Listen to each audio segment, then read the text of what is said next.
What's up guys? We're here! At sa video na ito, papalitan natin yung cabin filter ng first generation Toyota Innova. So, let's get on to it. Alright, so first team po tayo sa passenger side, front passenger side. Tapos yung ating cabin filter ay nandito sa likod ng ating compartment. So, kailangan natin tanggalin to.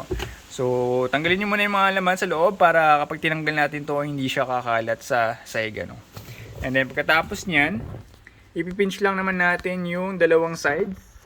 Teka, ayan.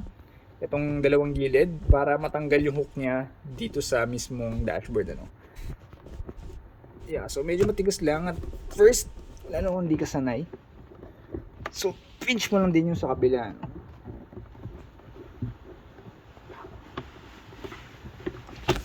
Ayan. So, natanggalan natin and pwede mo siya ibaba ng ganyan para hindi siya nakasabit dito. And ito yung ating cabin filter housing. So yan, zoom lang natin.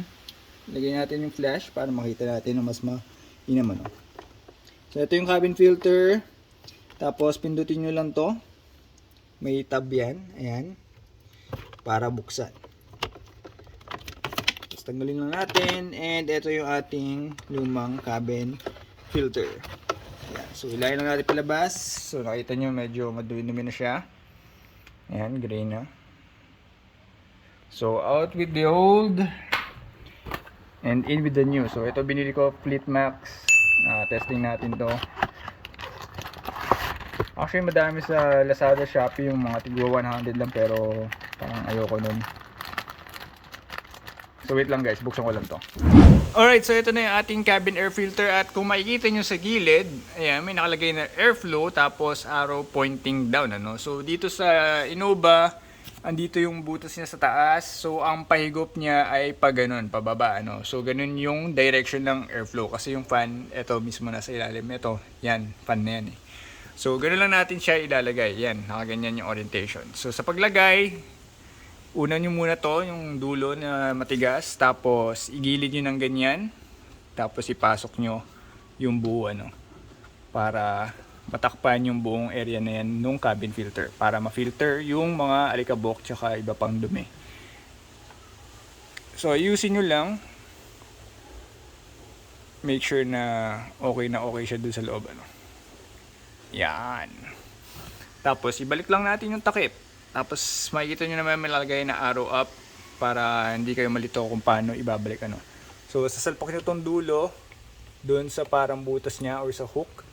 And itulak nyo lang to. Yan. And lock na yan. Tapos sa pagbalik ng compartment, i-hook nyo lang siya dito sa baba. Ayan. Make sure na nakapasok sila doon parehas. Tapos tulak nyo lang tong compartment, papasok. Yan. All good sa tayo. Tapos testing nyo na lang kung okay na yung sa aircon, yung sa fan. And ganun lang kung paano magpalit ng ating cabin filter sa first gen Toyota Innova.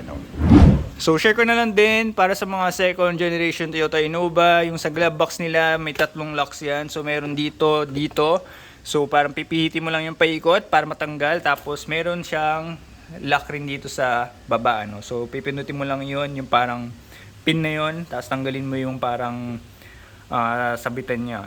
Then matatanggal mo na yung glove box compartment mo, or yung compartment mo.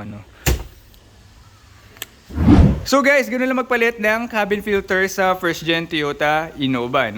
So sana nakatulong tong video na to. Don't forget to like and share this. And kung hindi ka pa nagsasubscribe, mag-subscribe ka na kasi madami pa tayong videos in the future. And para updated ka na rin sa mga bago nating uploads. So guys, thanks for watching and see you on the next vid. Alright?